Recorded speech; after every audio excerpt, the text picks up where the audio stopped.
ਸੰਸਾਰ ਦੇ ਇਤਿਹਾਸ ਦੇ ਵਿੱਚ ਖਲਾ ਮੌਜੂਦ ਸੀ। ਤਿੰਨੇ ਗੁਣ ਕਿਸੇ ਇੱਕ ਮਨੁੱਖ ਦੇ 'ਚ ਨਹੀਂ ਸਨ।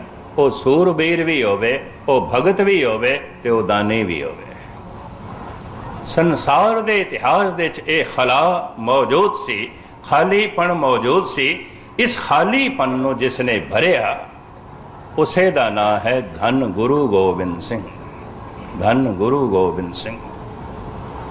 ਉਹ ਭਗਤ ਐਸਾ ਹੈ, ਅਗਰ ਅੰਮ੍ਰਿਤ ਵੇਲਾ ਹੋ ਗਿਆ, ਭਾਵੇਂ ਗੋਲੀਆਂ ਦੀ ਬਾਰਿਸ਼ ਹੋ ਰਹੀ ਹੋਵੇ ਤਾਂ ਵੀ ਉਹਦੀ ਸਮਾਧੀ ਲੱਗ ਜਾਂਦੀ ਹੈ, ਰੱਬ ਨਾਲ ਸੁਰਤ ਜੁੜ ਜਾਂਦੀ ਹੈ।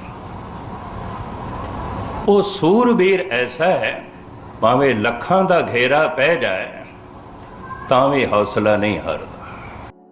छाए जाती एकता अनेकता बिलाए जाती, होवत कुचिलता कते बन कुरान की।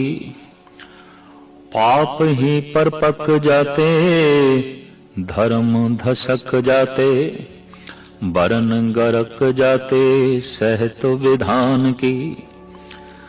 देवी देव देहुरे संतोख सिंह दूर होते, रीत मिट जाती कथा बेदन पुराण की। श्री गुरु गोबिंद सिंह पावन परम सूर, मूरत न होती जो पै करुणा निधान की। हर सच्चे तख्त रचाया सतसंगत मेला, नानक निर्भव निरंकार विच सिद्धां खेला। गुर सिमर मनाई काल का खंडे की वेला, पियो पौल खंडे धार होए जन्म सुहेला। संगत कीनी खालसा मनमुखी दोहेला, वाहो वाहो गोबिंद सिंह आपे गुर चेला। पंथ दे वाले शक्ति ते भक्ति दे संगम धन गुरु गोबिंद सिंह जी महाराज दा अवतार पो सुदी सतवीं संमत 1723 हरिमंदर पटना साहब बिहार विखे होया। आप जी दे पिता त्याग वैराग दी मूर्ति धन गुरु तेग बहादुर साहब जी महाराज सन ते आप दी माता पावन गुजरी जी। आप जी दे महल माता सुंदरी जी ते कुआरा डोला माता साहिब देवा जी। गुरगद्दी मगर सुदी 3 संमत 1732 आनंदपुर साहब विखे प्राप्त हुई। आप जी दे 4 साहिबजादे बाबा अजीत सिंह जी, बाबा जुजार सिंह जी, बाबा जोरावर सिंह जी ते बाबा फतेह सिंह जी सन। आपने खालसे दी साजना की थी। एक विसाख संमत 1756 ਨੂੰ आपने जो जंग लड़े उन्हां दे ए नाम ने भंगाणी दा युद्ध, नंदौड़ दा युद्ध, गुलेर, आनंदपुर, चमकौर ते मुक्तसर दी लड़ाइयां। साहिब श्री गुरु गोबिंद सिंह जी महाराज दा जदों अवतार आगमन होया, कहंदे ने अंबाले विच एक सूफी फकीर जिसदा नाम भीखन शाह सी, ਉਹ दिन चढ़दे दी तरफ नमाज पढ़न लगा। नाल दे खलीफिया ने पुछ लिया, साईं जी की हो गया थानू?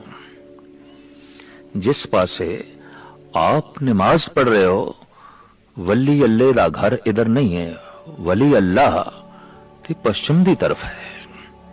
दिन लथे दी तरफ नमाज पढ़ी दी है, चढ़दे दी तरफ नहीं।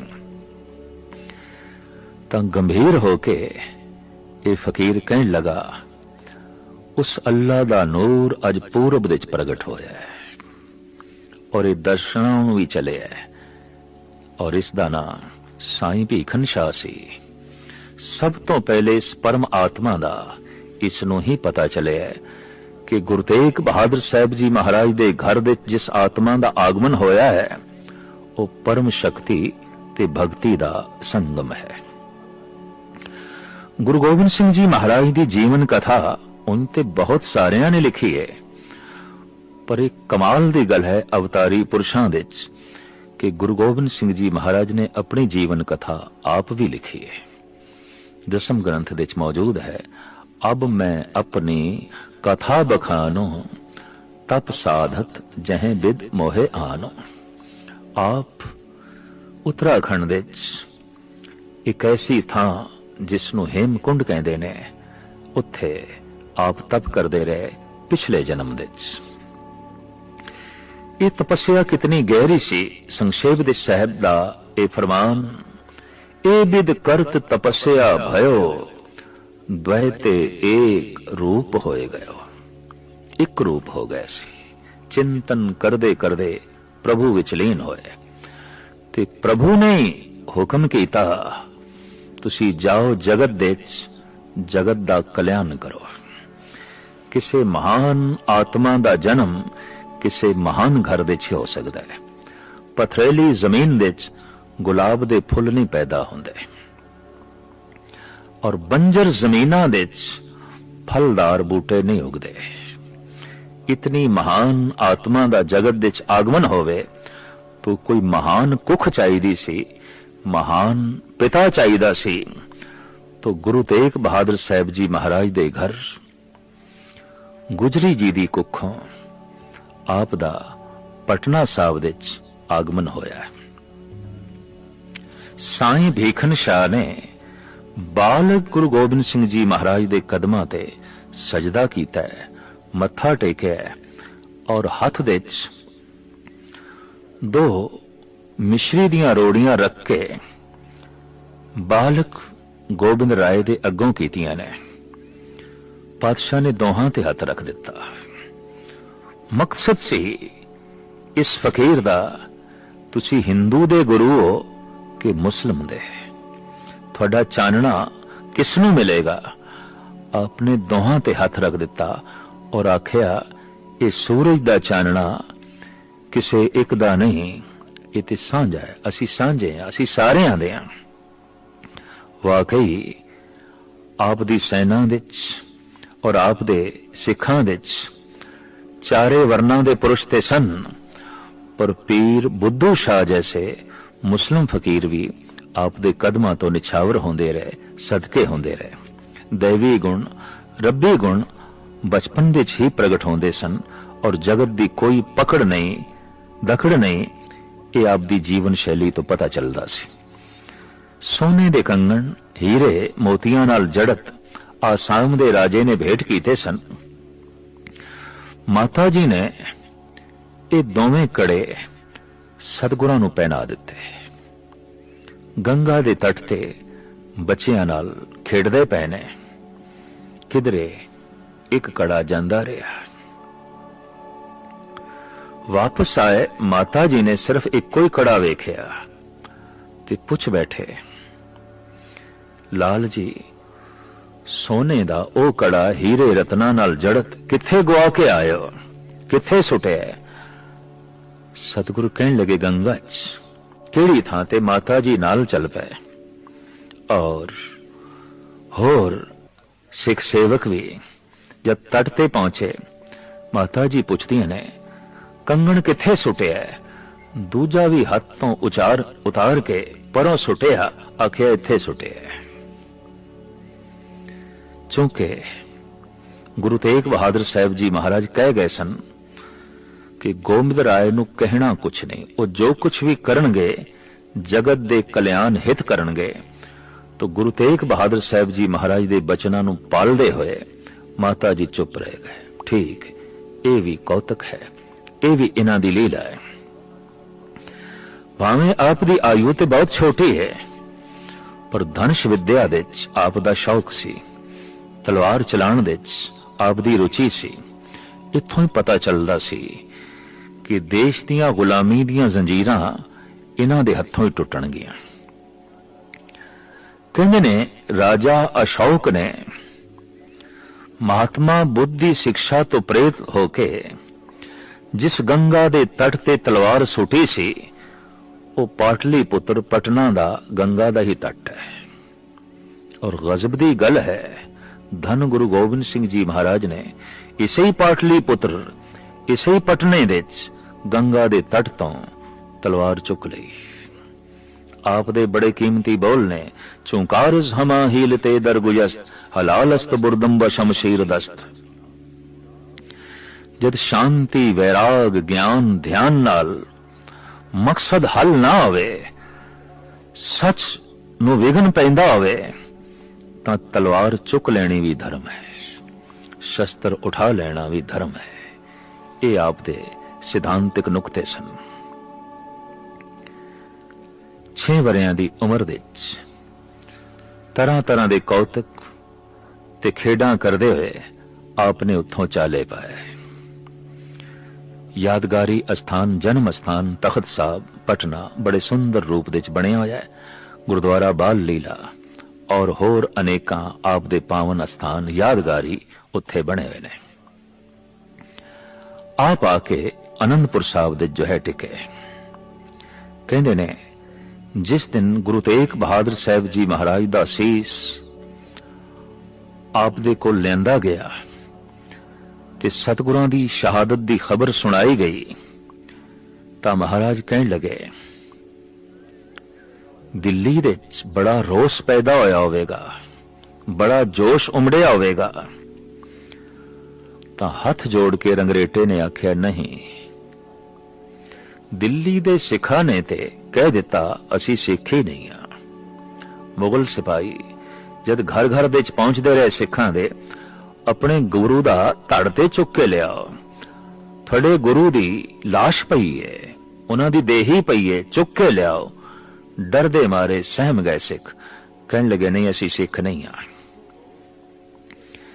ਇਹ ਬੋਲ ਜਦ ਰੰਗਰੇਟੇ ਨੇ ਸੁਣਾਏ ਤਾਂ ਗਰਜਦੀ ਹੋਈ ਆਵਾਜ਼ ਵਿੱਚ ਗੋਬਿੰਦ ਰਾਏ ਨੇ ਇਹ ਬੋਲ ਆਖੇ ਨੇ ਸੁਨ ਸ੍ਰੀ ਕਲਗੀ ਧਰ ਐਸੇ ਬੋਲੇ ਗਰਜਤ ਜਲ ਧਰ ਜੈਸੇ। ਇਸ ਤਰ੍ਹਾਂ ਗਰਜੇ ਜਿਵੇਂ ਕਿ ਬੱਦਲ। ਅਬ ਇੱਕ ਐਸੋ ਪੰਥ ਬਣਾਓ ਸਗਲ ਜਗਤ ਬਿਖੇ ਬਹੁ ਬਿਦ ਭਾਉ। ਲਾਖੋ ਨਰ ਜਗ ਕੇ ਇੱਕ ਥਾਏ ਤਾਮੇ ਮਿਲੇ एक सिख जाए। सब में पृथक पछानो परे छपे न छपे कैसहू करे। गरजदे होया कहन लगे मैं हुण सिख दा स्वरूप ही ऐसा बना देंगा उस तो पुछण दी लोड़ ही नहीं रहेगी तू सिख है कि नहीं। उदी शक्ल सूरत दसेगी, उदा रूप रंग दसेगा और लखां मनुखां दे खड़े होया भी दिसेगा ये सिख है। लाखों नर जग के एक थाए तामे मिले एक सिख जाए। सब में पृथक पछानो परे छपे न छपे कैसहू करे। यथा बगन में हंस न छपे गिरजन विखे मोर ज्यों दिखे। तिमना ना बेखन के माही मम सिक्को सगले फरखाई। वकत दे नाल नाल आप देश दी तामीर विच जुटे। भगती भावना दे दरिया चलदे रहे। सिख ते मानवता दिमागी तौर ते उज्जवल हो सके, ਸਾਹਿਤਿਕ ਰੁਚੀਆਂ ਵੀ ਇਸ ਦੇ ਅੰਦਰ ਪੈਦਾ ਹੋ ਸਕਣ ਤਾਂ ਆਪ ਨੇ 52 ਕਵੀ ਵੀ ਆਪਣੇ ਨਾਲ ਰੱਖੇ। ਇਸ ਤੋਂ ਆਪ ਦੀਆਂ ਸਾਹਿਤਿਕ ਰੁਚੀਆਂ ਦਾ ਪਤਾ ਚੱਲਦਾ ਹੈ। ਔਰ ਆਪ ਨੇ ਵਕਤ ਦੇ ਨਾਲ-ਨਾਲ ਪੌਂਟਾ ਸਾਹਿਬ ਵਿੱਚ ਬੈਠ ਕੇ ਇੱਕ ਮਹਾਨ ਗ੍ਰੰਥ ਦੀ ਰਚਨਾ ਕੀਤੀ ਜਿਸ ਨੂੰ ਗੁਰੂ ਦਸਮ ਗ੍ਰੰਥ ਕਰਕੇ ਕਹਿੰਦੇ ਨੇ। ਜਾਪ ਸਾਹਿਬ ਆਪ ਦੀ ਅਜ਼ੀਮ ਰਚਨਾ ਹੈ। ਅਕਾਲ ਉਸਤਤ ਗਿਆਨ ਪ੍ਰਭੂਤ ਜੋ ਹੈ ਬਾਣੀ ਹੈ ਔਰ ਇਸੇ ਤਰੀਕੇ ਨਾਲ ਅਨੇਕਾਂ ਸ਼ਬਦ ਨੇ। ਫਿਰ ਆਪ ਨੇ ਦੇਸ਼ ਦੇ ਪ੍ਰਾਚੀਨ ਧਰਮ ਗ੍ਰੰਥਾਂ ਦਾ ਬ੍ਰਿਜ ਭਾਸ਼ਾ ਵਿੱਚ ਉਲੱਥਾ ਵੀ ਕੀਤਾ, ਮਹਿਜ਼ ਇਸ ਵਾਸਤੇ ਕਿ ਵਕਤ ਦੇ ਬ੍ਰਾਹਮਣ ਇੱਕ ਤੇ ਕਹਿੰਦੇ ਸਨ ਵਿਦਿਆ ਸਿਰਫ ਬ੍ਰਾਹਮਣ ਪੜ ਸਕਦਾ ਹੈ, ਦੂਜਾ ਤੀਜਾ ਨਹੀਂ, ਔਰ ਅਰਥਾਂ ਦਾ ਅਨਰਥ ਕਰਦੇ ਸਨ। तो तमाम धर्म ग्रंथां दा सतगुर ने उलत्था कीता बई पढ़ लो सारे, पुराना इतिहास ए सी और धर्म ग्रंथां दे ए कुछ सी और सारे ही पढ़ लो, सारियां नूं पता चल जाए पुराना धर्म की सी। ਤੇ ਸਭ ਕੁਝ ਲਿਖਣ ਦੇ ਬਾਵਜੂਦ ਸਾਹਿਬ ਕਹਿੰਦੇ ਨੇ ਕਿ ਮੈਂ ਇਹ ਜੋ ਸਭ ਕੁਝ ਲਿਖਿਆ ਹੈ ਇਹ ਮੇਰੇ ਆਪਣੇ ਖਿਆਲ ਨਹੀਂ, मैं अनुवाद कीता है। 10 कथा भागवत की भाखा करी बनाए, अवर बासना नाहे प्रभ धर्म युद्ध के चाहे। मैं सिर्फ अनुवाद कीता है और मैनू धर्म युद्ध करने का शौक है, और मैं सिर्फ अकाल पुरख दा पुजारी हां। मैं ना गणेशे प्रथम मनाऊं, किशन बिशन कबहू नहीं ध्याऊं। कान सुने पहचान न तिन स्यों, लिव लागी मोरी पग इन स्यों। मैं ते एक अकाल दा पुजारी और जगत नू अकाल पुरख दे नाल जोड़न लई आया। स्वयमान नाल अणख दे श्लोकी जी सकन, बेगैरत ना जीवन देश ते कौम दिया जो है वंड ना करन और बेचन ना। इस तरह दे मैं जज्बियां नू उभारना है। रूहानी जज्बियां नू उभारन लई गुरु नानक देव जी महाराज ने कीर्तन दा आसरा लिया। इस तरह कीर्तनियां दे जन्मदाते गुरु नानक देव जी। सिख विचारक भी होवे, कीर्तन क्यों करना है ते किसदा करना है इसदा बोध भी मिल सके, तो धन गुरु अर्जन देव जी महाराज ने शब्द दी विचार कथा दी परंपरा भाई गुरदास जी दे राही तोरी। इतिहास का भी सिख ज्ञाता होवे, इतिहास नूं भुल ना जावे, और यह गल मन्नी पर मन्नी है जिस कौम का कोई इतिहास नहीं वो कौम कोई कौम नहीं, मिटदियां देर नहीं लगती। सारियां कौमां अपने इतिहास ते खड़ियां ने, तो इतिहासिक रुचियां उजागर करन लई और सूरबीरता पैदा करन लई गुरु हरगोबिंद साहब जी महाराज ने ढाडी ਸਿੰਘਾਂ ਨੂੰ जन्म दिता। उत्थे ਸਾਹਿਤਿਕ रुचियां कला हुनर सारियां दे अंदर पैदा हो सके, तो कवि दरबारां नूं ते कवियां नूं जन्म दिता गुरु गोबिंद सिंह जी महाराज ने। और आप मान नाल अपने आप नूं भी कवि कहंदे ने, कवि आवाज थां थां ते अपने आप नूं कवि करके कहंदे ने, मैं एक कवि हां, मैं एक कवि हां। आपने अपनी मनोबिरती चाहत इंज प्रगट कीती है। साहिब श्री गुरु गोबिंद सिंह जी महाराज अकाल पुरख दे अगों इंज फरियाद करदे ने, हे परिपूर्ण परमात्मा, जो किछ इच्छ करो धन की, तो चलियो धन देसन देश ते आवे। ओ सब रिद्धन सिद्धन पे, हमरो नहीं नैक ही आ ललचावे। हे परिपूर्ण परमात्मा, मैं तैथों धन दी मंग नहीं करदा, धन ते अपने आप चल के मेरे कदमां दे आ रहा है। और मैं तैथों हे परिपूर्ण परमात्मा कोई रिद्धि ते सिद्धियां दी भी मंग नहीं करदा, ये मैनू बिल्कुल नहीं चाहिए। और सुनो, कछ जोग बिखे कर कौन इतो, तप के तन तावे, जूझ मरो रण मैं तज भय तुम ते, बस श्याम अह बर पावे। रणभूमि विच देश दी खातर, मजलूमां दी खातर लड़दियां लड़दियां अपने प्राण दे दियां, हे प्रभु इस तो इलावा होर कुछ भी नहीं चाहिए। इस तो ही पता चलता है कि आप कितने महान योद्धा सन, कितने सूरबीर, लेकिन आप कितने गहरे तपस्वी ने कि मैदान जंग दे भी आप दी समाधि लग जाती है, आप दी सुरत जुड़ जाती है। ये सूरबीरता अगां चल के आप दे बच्चियां दे भी नमूदार हुई, प्रगट हुई। और आपने अगां चल के खालसा पंथ दी साजना की थी, और बड़े निराले ढंग नाल। विसाखी वाले दिन मयान चो नंगी तलवार कढ़ के पूरे इकट्ठ नूं संबोधन करदियां कहण लगे, मैनू 5 सीस चाहिए ने। विचार तो सिख दा जन्म होया है, तलवार तो सिंह दा जन्म होया है। सिख भगती है, सिंह शक्ति है। सिख संत है, सिंह सिपाही है। सिपाही केवल सिपाही होंदे ने, संत केवल संत होंदे ने। लेकिन संगम कीता संत बुजदिल ना होवे, उन्होंने सिंह बनाया है, सिपाही बनाया है, ते सिपाही जालिम ना हो जाए, उसनु संत बनाया है। 9 पातशाहियां दी पहली कोशिश संत बनाया है, ते एक दी कोशिश उसे नु सिपाही बनाया है, ताकि अपने संतपने दी रक्षा कर सके। एक गाथा है, विश्वामित्र जी जद यज्ञ करते सन ਰਾਖਸ਼ ਲੋਕ ਉਸ ਦੇ ਚ ਗਊ ਦਾ ਮਾਸ ਸੁੱਟ ਦਿੰਦੇ ਸਨ। ਤੋ ਦਸ਼ਰਥ ਦੇ ਦਰਬਾਰ ਵਿੱਚ ਫਰਿਆਦ ਕੀਤੀ ਰਿਸ਼ੀ ਨੇ, ਰਾਮ ਤੇ ਲਕਸ਼ਮਣ ਪਹਿਰੇ ਦੇ ਰੂਪ ਵਿੱਚ ਮੈਨੂੰ ਚਾਹੀਦੇ ਨੇ ਤਾਂ ਕਿ ਮੈਂ ਆਪਣਾ ਯੱਗ ਸੰਪੂਰਨ ਕਰ ਸਕਾਂ। ਐਸਾ ਹੀ ਹੋਇਆ। ਦਸ਼ਰਥ ਨੇ ਰਾਮ ਤੇ ਲਕਸ਼ਮਣ ਤੇ ਕੁਝ ਸੈਨਾ ਭੇਜੀ। ਕਲਗੀਧਰ ਸਮੂਹ ਭਾਰਤ ਵਾਸੀਆਂ ਨੂੰ ਸੰਬੋਧਨ ਕਰਦਿਆਂ ਹੋਇਆਂ ਕਹਿਣ ਲੱਗੇ, ਆਪਣਾ ਯੱਗ ਖੁਦ ਕਰੋ ਔਰ ਉਹਦੀ ਰੱਖਿਆ ਵੀ ਖੁਦ ਕਰੋ। ਕਿਤਨੇ ਚਿਰ ਤੱਕ ਦੂਸਰਿਆਂ ਦੇ ਅੱਗੋਂ ਹੱਥ ਫੈਲਾਓਗੇ? ਖੁਦ ਰਕਸ਼ਕ ਬਣੋ, ਆਪਣੀ ਅਸਮਤ ਦੇ, ਆਪਣੀ ਇੱਜ਼ਤ ਦੇ, ਆਪਣੀ ਕੌਮ ਦੇ, ਆਪਣੇ ਧਰਮ ਦੇ, ਆਪਣੀ ਈਮਾਨ ਦੇ ਔਰ ਆਪਣੇ ਦੇਸ਼ ਦੇ। ਆਪਣੇ ਰਖਵਾਲੇ ਖੁਦ ਬਣੋ। ਇਸ ਤਰ੍ਹਾਂ ਗੁਰੂ ਗੋਬਿੰਦ ਸਿੰਘ ਜੀ ਮਹਾਰਾਜ ਨੇ ਸੰਤ ਨੂੰ ਸਿਪਾਹੀ ਬਣਾਇਆ ਔਰ ਸਿੱਖ ਨੂੰ ਸਿੰਘ ਬਣਾਇਆ। ਇਹ ਐਸੀ ਉਮਤ ਹੈ ਜੋ ਸਾਰੇ ਜਗਤ ਵਿੱਚ ਦੋ ਨਾਮਾਂ ਨਾਲ ਜਾਣੀ ਜਾਂਦੀ ਹੈ, ਸਿੱਖ ਕਰਕੇ, ਸਿੰਘ ਕਰਕੇ। ਆਪ ਦੀਆਂ ਇਨ੍ਹਾਂ ਰੁਚੀਆਂ ਨੂੰ ਵਕਤ ਦੀ ਹਕੂਮਤ ਬਰਦਾਸ਼ਤ ਨਹੀਂ ਕਰਦੀ ਸੀ। ਅੰਜਾਮ ਇਹ ਹੋਇਆ, ਆਪ ਦੇ ਦੋ ਵੱਡੇ ਸਾਹਿਬਜ਼ਾਦੇ ਚਮਕੌਰ ਦੇ ਮੈਦਾਨ ਦੇ ਸ਼ਹੀਦ ਹੋਏ। ਆਪ ਦੇ ਦੋ ਛੋਟੇ ਸਾਹਿਬਜ਼ਾਦੇ ਸਰਹੰਦ ਵਿੱਚ ਦੀਵਾਰਾਂ ਵਿੱਚ ਚਿਣੇ ਗਏ।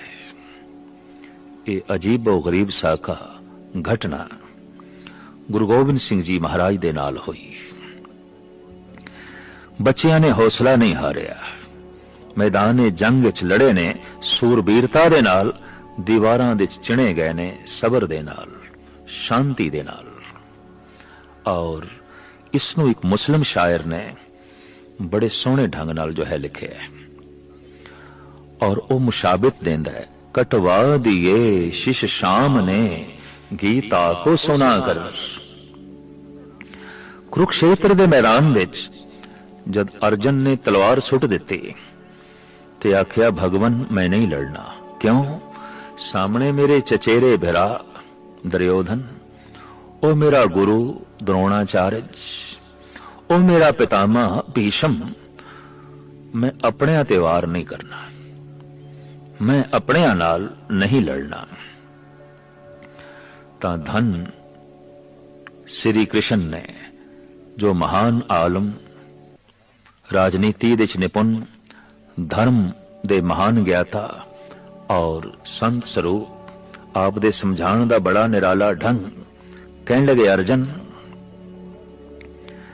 ਆਪਣੇ ਜਿਸਮ ਤੇ ਫੋੜਾ ਨਿਕਲ ਆਵੇ ਮਵਾਦੀ ਤਾਂ ਮਨੁੱਖ ਇਹ ਥੋੜੀ ਕਹਿੰਦਾ ਕਿ ਮੈਂ ਉਸ ਨੂੰ ਚੀਰਨਾ ਨਹੀਂ, ਚੀਰਨਾ ਪਏਗਾ, ਮਵਾਦ ਕੱਢਣੀ ਪਏਗੀ। ਇਹ ਭਾਵੇਂ ਤੇਰੇ ਆਪਣੇ ਹੀ ਨੇ ਸਾਰੇ, ਪਰ ਦੇਸ਼ ਧਰਮ ਨੂੰ ਚਮੜੇ ਮਵਾਦੀ ਫੋੜੇ ਨੇ, ਤੂੰ ਇਹਨਾਂ ਨੂੰ ਚੀਰ ਦੇ, ਤੈਨੂੰ ਕੋਈ ਪਾਪ ਨਹੀਂ ਲੱਗੇਗਾ। ਐਸੇ ਸੋਹਣੇ ਢੰਗ ਨਾਲ ਉਦਾਹਰਣ ਦੇ ਕੇ ਸਮਝਾਇਆ। ਸੁੱਟੀ ਹੋਈ ਤਲਵਾਰ ਅਰਜਨ ਨੇ ਫਿਰ ਚੁੱਕ ਲਈ। ਉਸ ਦੇ ਅੰਦਰ ਸੂਰਬੀਰਤਾ ਫਿਰ ਪੈਦਾ ਹੋ ਗਈ। ਇਹ ਮੁਸਲਿਮ ਸ਼ਾਇਰ ਅਲਾ ਯਾਰ ਖਾਂ ਕਹਿੰਦਾ ਹੈ, ਕਟਵਾ ਦੀਏ ਸ਼ਿਸ਼ ਸ਼ਾਮ ਨੇ ਗੀਤਾ ਕੋ ਸੁਣਾ ਕਰ।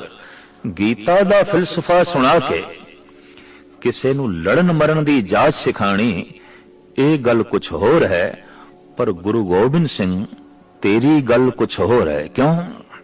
ਕਟਵਾ ਦੀਏ शिष श्याम ने गीता को सुनाकर रू फूंक दी गोबिंद ने बेटों को कटाकर। अपने ही बच्चियां नूं कटवा के, शहीद करवा के, मरण दा जज्बा, लड़न दा जज्बा समुच्ची उम्मत विच गुरु गोबिंद सिंह जी महाराज ने पैदा कर दिता।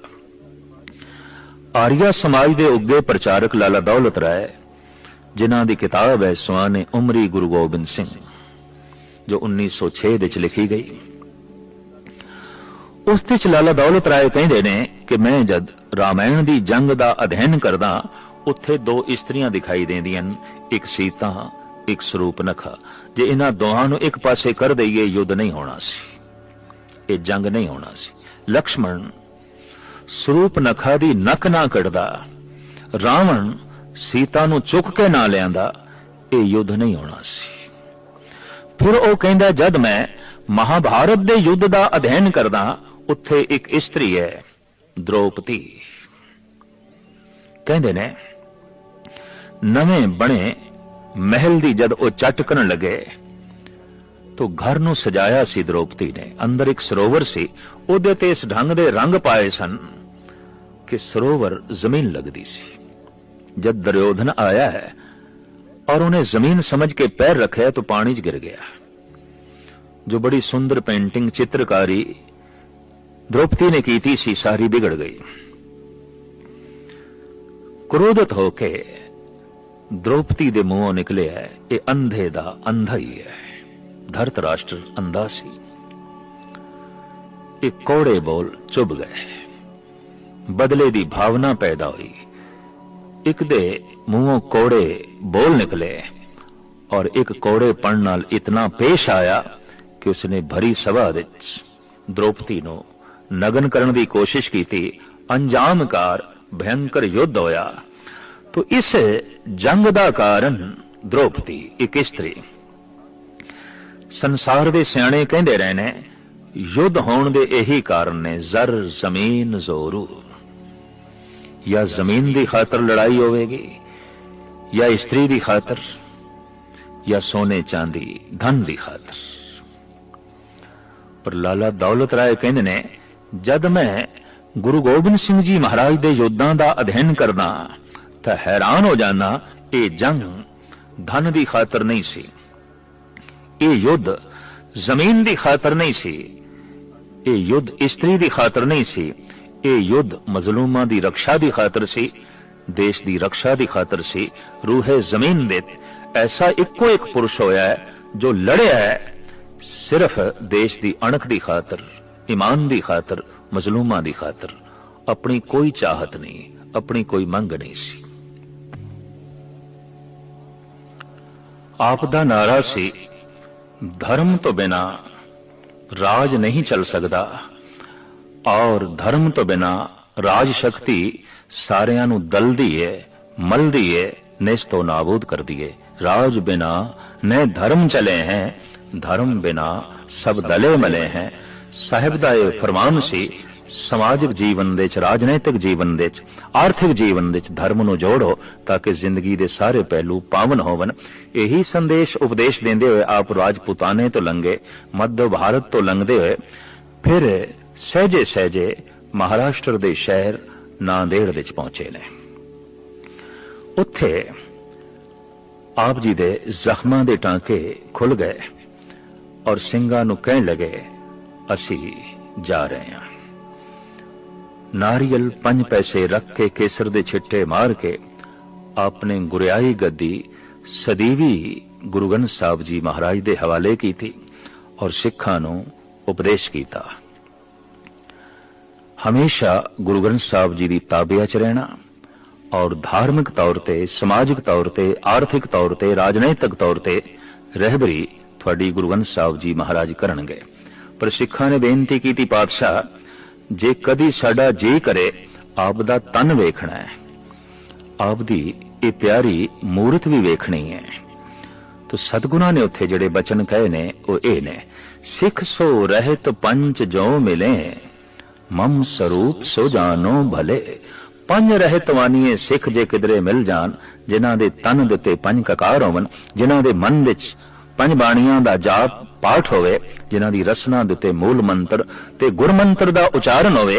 इस तरह दे पंज जे किधरे मिल जान तां समझ नहीं वो मेरा ही रूप है। सिख सो रहत पंच जो मिले मम स्वरूप सो जानो भले। सिख पंचों में मेरो वासा पूरन करो धरो जय आसा। मैं काया करके शरीर करके पंथ दे चा और मैं आत्मा करके गुरु ग्रंथ दे चा। इस वास्ते रूहानी शक्ति दे संगम गुरु ग्रंथ साहब जी महाराज ने और शारीरिक शक्ति दा संगम गुरु पंथ है। जैसे भी ये वाक सतगुरां दी जबान चो निकले ने मुबारक रसना तो उस दिन दा पंज प्यारियां नूं गुरु समान ही समझिया जांदा है। काया गुरु पंथ है और आत्मा गुरु ग्रंथ है। गुरु ग्रंथ साहब जी महाराज मूल प्रभु नाल जुड़न दा वसीला यही गुरु ग्रंथ साहब जी महाराज दा उपदेश और यही गुरु गोबिंद सिंह जी महाराज दी जो है देशना। छोटी जी आयु गालबन सिर्फ 42 साल दी आप दी ये आयु है, ਜਿਸ ਦੇ ਵਿੱਚ ਆਪਨੇ ਮਹਾਨ ਮਾਰਕਾ ਖੈਜ਼ ਕੰਮ ਕੀਤੇ, ਦੇਸ਼ ਦੀ ਤਾਮੀਰ ਕੀਤੀ, ਲੋਕਾਂ ਦੇ ਅੰਦਰ ਧਾਰਮਿਕ ਰੁਚੀਆਂ ਉਜਾਗਰ ਕੀਤੀਆਂ, ਸਿਆਸੀ ਸੂਝ-ਬੂਝ ਪੈਦਾ ਕੀਤੀ, ਜ਼ੁਲਮ ਨਾਲ ਟਕਰਾਓ ਦਾ ਜਜ਼ਬਾ ਪੈਦਾ ਕੀਤਾ। ਅਖੀਰ ਨੂੰ ਕੱਤਕ ਸੁਦੀ 5 ਸੰਮਤ 1765 ਅਬਚਲ ਨਗਰ ਸ੍ਰੀ ਨਾਂਦੇੜ ਸਾਹਿਬ ਵਿੱਚ ਆਪ ਜੋਤੀ ਜੋਤ ਸਮਾ ਗਏ।